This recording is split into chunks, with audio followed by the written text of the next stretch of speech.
नमस्कार दोस्तों, SSC exam centre YouTube channel पे आपका स्वागत है।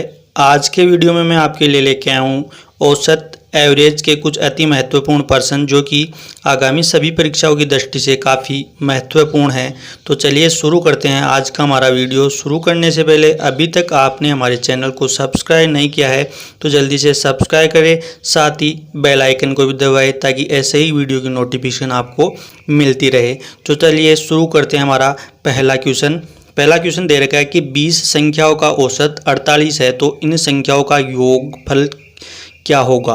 तो हमें 20 संख्याएं दे रखी है और उनका औसत दे रखा है 48, तो इन संख्याओं का योगफल हमें पूछा है। तो सिंपली इस प्रकार के प्रश्नों को हम किस तरह हल करते हैं, तो हमें पता है कि औसत बराबर होता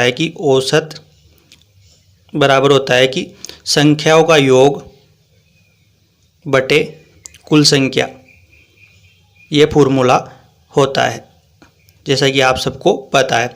तो संख्या का इसमें क्या दे रखा है, इसमें औसत दे रखा है और कुल संख्याएं दे रखी है। कुल संख्या हमें 20 दे रखी है और संख्याओं का योग हमें ज्ञात करना है। तो औसत हमें दे रखा है 48, योग हमें ज्ञात करना है और संख्याएं कुल कितनी दे रखी है, 20 दे रखी है। तो हम सिंपली क्या करेंगे, योग बराबर क्या लिखेंगे, योग बराबर 48 इंटू 20। 48 को 20 से इंटू किया तो हमारे पास क्या आया, 960। यानी कि वो जो 20 संख्या है जिनका औसत 48 दे रखा है, उन संख्याओं का योग कितना होगा, उन संख्याओं का योग 960 होगा। तो उम्मीद करता हूँ ये प्रश्न आपको अच्छी तरीके से समझ में आया होगा। देखते हैं अगला क्वेश्चन। अगला क्वेश्चन है कि यदि 25 संख्याओं का औसत 73 तथा अगले 35 संख्याओं का औसत 85 हो तो पूरी संख्या का औसत क्या होगा। अब हमें दो संख्याएं दे रखी है, एक तो 25 दे रखी है, उनका औसत 73 है, और आगे दे रखी है 35 संख्या, उनका औसत 85 है। अब पूछा है कि पूरी संख्याओं का औसत क्या होगा। तो सिंपली हम इसको कैसे करेंगे कि सिंपली हम इसको इस प्रकार करेंगे कि पहले हम जैसे बेसिक कॉन्सेप्ट से करें तो 25 संख्या, इसी प्रकार करेंगे संख्याएं और उनका औसत। तो संख्याएं हमें 25 दे रखी है, इनका औसत दे रखा है 73, तो इसको 73 से मल्टीप्लाई किया, फिर प्लस, फिर आगे दे रखी है कितनी संख्या है, 35 संख्या है, तो 35 इंटू 85, और टोटल संख्या कितनी है, यानी कि कुल संख्या है, तो 25 ये होगी और 35 ये होगी, यानी कि कुल संख्या होगी हमारी 60। अगर हम इसको इस प्रकार हल करते हैं तो हमें इनको काफ़ी समय लग जाएगा, इनको गुणा करने में, फिर इनका भाग देने में। तो इस प्रकार इसको हल सोल्व करने में हमें काफ़ी समय लग जाएगा। जैसे मैं इसको सोल्व करूँगी, मैंने पहले से सोल्व कर रखा है। 25 को 73 से मल्टीप्लाई किया तो हमारा आया 1825, प्लस 35 को 85 मल्टीप्लाई किया तो ये आएगा 2975। अब इसमें हमें 60 का भाग देना है। इनका हमने योग किया तो हमारे पास आया 4800। अब 4800 में हमें 60 का भाग दिया तो ये हो गया 8 बार गया ये 0, यानी कि इन सभी संख्याओं का औसत हमारे पास क्या आया, 80 आया। अब हमें इसको शॉर्ट ट्रिक से किस प्रकार कर सकते हैं कि हमें कम से कम समय लगे और प्रश्न भी सोल्व हो जाए। तो हम इसको किस प्रकार सोल्व करेंगे, तो हमें क्या करना है कि हमें इसको इस प्रकार सोल्व करना है कि हम देखते हैं कि पहले क्या देखते हैं हम कि पहले दे रखा है हमें कि 25 संख्या है, ये 25 संख्या है, इनका औसत दे रखा है हमें 73, और ये 35 संख्या है, इनका औसत दे रखा है हमें 85। तो सिंपली हमें अब क्या करना है कि ये संख्या इस संख्या से कितनी ज़्यादा है, तो ये संख्या इस संख्या से कितनी ज़्यादा है, इस संख्या से 12 ज़्यादा है, यानी कि 73 85 से कितना अधिक है दोस्तों, 12 अधिक है। अब हम सिंपली इसको अनुपात में कटा लेते हैं। अनुपात में हमें कटाने का मतलब ये है कि हमें उस बड़ी से बड़ी संख्या से कटाना है जो दोनों संख्याओं के काटे। तो हम इसको 5 से कटा लेते हैं, 55 25 और 5 7 35। अब हमें क्या करना है कि ये जो 12 दे रखा है, जो 85 73 से 12 अधिक है, तो ये 12 कितनी संख्याओं पे अधिक है, ये 7 संख्याओं पे अधिक है। तो हमने इसको क्या किया, हमने 12 को 7 से मल्टीप्लाई किया। तो हमें पता है कि पहली जो संख्या दे रखी है हमें 25, उनका औसत हमें दे रखा है कि हमें पहली जो संख्या उनका औसत हमें 73 पता है, ये चीज़ हमें पता है। हमें निकालना है केवल अगली वाली जो संख्या है, 73 से आगे जितनी संख्या है उनका औसत और निकालना है। तो 73 से आगे कितनी संख्या है, 12 है, और कितनी संख्याओं का हमें निकालना है, 7 का। तो 12 7 84 हो गया इसका। 84 के बाद में अब हमें क्या करना है, संख्याओं का योग। संख्याओं की कुल संख्या कितनी है, संख्याओं की कुल संख्या है 5 ये और 7 ये, तो ये होगी हमारी 12। अब 12 से इसको कटा दिया तो 12 सत्ते 84। तो अब 73 में वही सिंपली हमने 7 ऐड किया तो यही हमारा 80 आंसर है। यानी कि 25 संख्याओं का औसत 73 और 35 संख्याओं का औसत 85 है। तो कुल संख्याओं का औसत हमारे पास क्या निकल गया है दोस्तों, 80। यानी कि उन संख्याओं का औसत कितना है, 80 है। तो ऑप्शन नंबर बी आपका इसका आंसर हो गया। तो ये तो था, आप इसको बेसिक कॉन्सेप्ट से करेंगे तो आपको इतना टाइम लगेगा, इनको सोल्व करने में मल्टीप्लाई करेंगे पहले, फिर इनको डिवाइड करेंगे तो काफ़ी समय लग जाएगा। अगर हमें इस तरीके से सोल्व करते हैं तो हमें पहले 25 संख्याओं का औसत पहले दे रखा है 73, तो हम 25 संख्याओं का दे रखा है, तो हमें जो 35 है, 25 से 35 के बीच में जो संख्या है यानी कि 85 73 से 12 अधिक है, तो ये 12 कितनी संख्या है अधिक है, 7 संख्याओं से अधिक है। तो हमने इसको इससे मल्टीप्लाई किया तो ये योग आया है, केवल 12 को 7 से मल्टीप्लाई किया, जो 84 आया है ये योग आया है। और ये कितनी संख्या है, 7 और 5 12, तो हमने इसको औसत निकाला योग बटे कुल संख्या, तो इसका हमने डिवाइड किया तो ये हमारे पास आया 7। यानी कि जो आगे वाली संख्या थी 73 से 85 के बीच में, उनका औसत कितना आया, 7 आया, और 7 को हमने 73 में ऐड कर दिया तो ये हमारे पास इसका औसत निकल के आ गया दोस्तों। तो इस प्रकार से इस प्रश्न को आप सोल्व कर सकते हैं। तो उम्मीद करता हूँ ये प्रश्न आपको अच्छी तरीके से समझ में आ गया होगा। अगला क्वेश्चन देखते हैं। अगला क्वेश्चन दे रखा है हमें कि 48 संख्याओं का औसत 67.37 है तथा अगले 80 संख्याओं का औसत 75.37 है, तो पूरी संख्याओं का औसत ज्ञात करें। तो हमने पहले क्वेश्चन में देखा था जो दूसरा मेथड, वही हमने इसमें यूज करना है, क्योंकि पहला मेथड काफ़ी लॉन्ग होता है तो उसमें टाइम ज़्यादा लगता है, तो वो मेथड हम यूज नहीं करेंगे। तो हमें दे रखा है कि 48 संख्या है, इनका औसत कितना दे रखा है हमें, 67.37, और आगे जो संख्या दे रखी है 80 संख्या है, उनका औसत कितना है दोस्तों, इसका औसत है 75.37। अब हमें सिंपली क्या करना है, ये तो हमें 48 संख्याओं का औसत ये तो हमें पता है।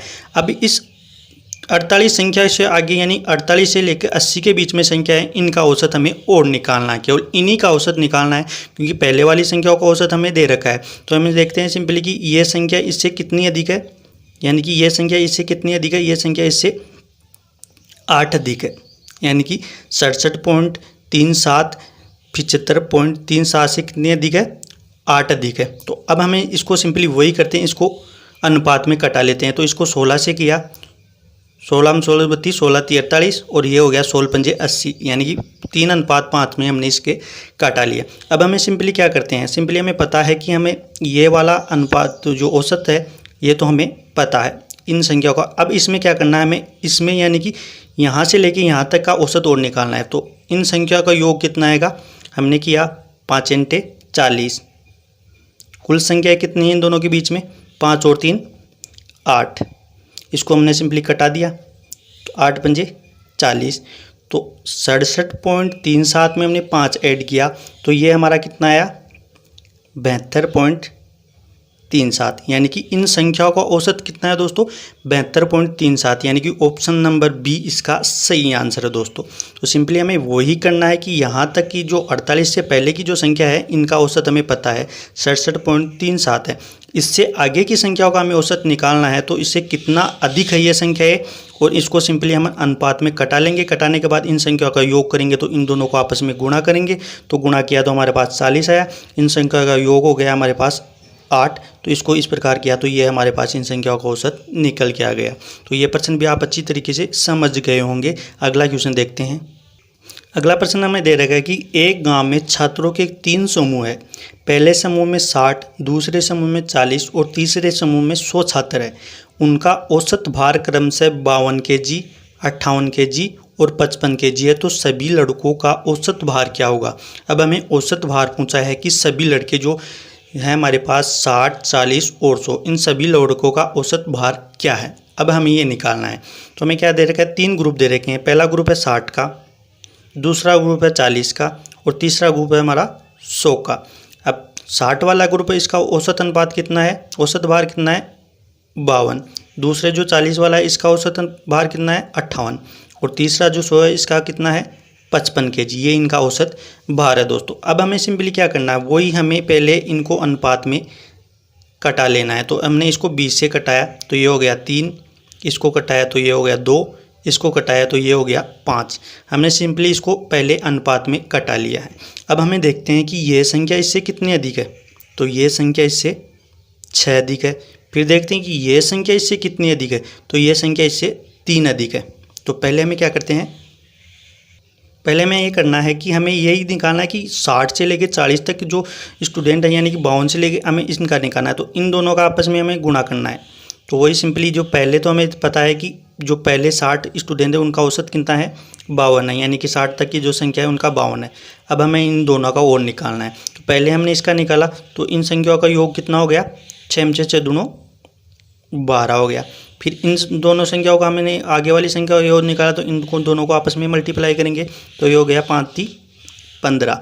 अब हमें कुल संख्या देखनी है कि कुल संख्या कितनी है। 3 ये 5 और 5 10, यानी कि कुल संख्या होगी हमारी 10। और ये हमने इस प्रकार ये निकाल लिया, कुल योग निकाल लिया इन दो इस पर को, और ये कुल संख्या होगी हमारे पास 10। तो हमने इसको ऐड किया तो ये हो गया 52। ये कितना हो गया, 5 2 7, ये 2 और ये 10। 10 का इसमें हमने भाग दिया तो हमारे पास आ जाएगा, ये पॉइंट यहाँ लग जाएगा तो 2.7। अब हमने 52 में 2.7 ऐड किया तो हमारे पास कितना आया, 54.7। हमारे पास क्या आया, 54.7 kg, यानी कि सभी लड़कों का औसत भार कितना है दोस्तों, 54.7 kg उनका सभी का औसत भार है। यानी कि सभी ग्रुप के छात्रों का औसत भार कितना है दोस्तों, 54.7 kg। तो ऑप्शन नंबर ए इसका सही आंसर हो गया दोस्तों। तो इस प्रकार हमें 3 वाला भी दिए तो हमें इस प्रकार ही निकालना है। पहले हमें सिंपली इनको अनुपात में कटा लेना है। अनुपात में कटाने के बाद ये वाली संख्या इससे कितनी अधिक है, फिर इससे ये कितनी अधिक है, इन दोनों को आपस में योग कर लेंगे कि इनका योग कितना है, फिर इनका योग कर लेंगे, फिर कुल संख्या देख लेंगे हम, 3 2 5 और 5 10। इस प्रकार ये संख्या हमें निकाल के हम इसको आसानी से निकाल लेंगे और इनका औसत भार निकल के आ जाएगा दोस्तों। तो अगला प्रश्न, एक प्रश्न और है वो और देख लेते हैं कि इसको किस प्रकार सोल्व करेंगे। अगला प्रश्न दे रखा है कि एक कक्षा में 4 वर्ग है, ए बी सी और डी। ये 4 वर्ग है कक्षा में, जिनमें क्रम से 50 100 150 तथा 200 छात्र है, जिनकी औसत आयु क्रम से 14 वर्ष 16 वर्ष 15 वर्ष और 17 वर्ष है। ये इनकी औसत आयु हमें दे रखी है। तो पूरे कक्षा की औसत आयु क्या होगी, हमें पूरे कक्षा की औसत आयु निकालनी है। तो सिंपली हमें वही करते हैं, पहले लिख लेते हैं कि 50 का ग्रुप हो गया, 100 का ग्रुप हो गया, 150 का ग्रुप हो गया और ये 200 का ग्रुप हो गया। इनकी औसत आयु कितनी है, 14 वर्ष, इनकी औसत आयु है 16 वर्ष, इनकी औसत आयु है 15 वर्ष और इनकी औसत आयु है 17 वर्ष। तो सिंपली पहले हमें इनको अनुपात में कटा लेना है, यानी कि एक ही संख्या से कटाना है। तो हमें इसको 50 से कटाया तो 50 एकम 50, 50 दूनी 100 और 50 तिया 150 और 50 4 200। अब हमें देखते हैं कि ये वाली संख्या इससे कितना अधिक है, ये वाली संख्या इससे +2 अधिक है, ये वाली संख्या इससे कितना अधिक है, ये +1 अधिक है, और ये वाली संख्या इससे कितना अधिक है, ये +3 अधिक है। इस प्रकार हमने निकाल लिया। तो हम क्या करते हैं कि पहले जो 50 का ग्रुप है उनका औसत हमें पता है, उनका औसत कितना है दोस्तों, उनका औसत है 14। तो हमने पहले औसत है इसको हमें ऐसे कैसे रख लेना है। आगे वाली संख्याओं का हमें इन दोनों के बीच का औसत, इन दोनों के बीच का औसत और इन दोनों के बीच का औसत हमें निकालना है दोस्तों। तो इन संख्याओं का योग हमने किया तो इन दो आपस में गुणा करेंगे तो ये हो गया 4। फिर इन दोनों संख्याओं का योग आपस में किया तो इनको गुणा करेंगे तो ये हो गया +3। फिर इन दोनों संख्याओं का आपस में योग करेंगे तो इन दोनों को आपस में गुणा करेंगे तो ये हो गया 12। ये वाली संख्या हमने निकाली। अब हमें कुल संख्या कितनी है, 1 2 3 3 3 6 6 4 10, यानी कुल संख्या कितनी होगी, यानी कि कुल संख्या कितनी होगी, 10 होगी। अब हमें सिंपली इनको ऐड करते हैं तो ये हो गया हमारे पास 14 + 12 3 15 15 4 19 और ये 10 का इसमें भाग देना है दोस्तों हमें। तो 10 का भाग देंगे तो सिंपली ये पॉइंट यहाँ आ जाएगा, ये बिंदु उठाएंगे तो पॉइंट यहाँ आएगा। तो हमारे पास कितनी आएगी, यानी कि 14 में 1.9 जोड़ेंगे तो हमारे पास क्या आएगा, 15.9 वर्ष।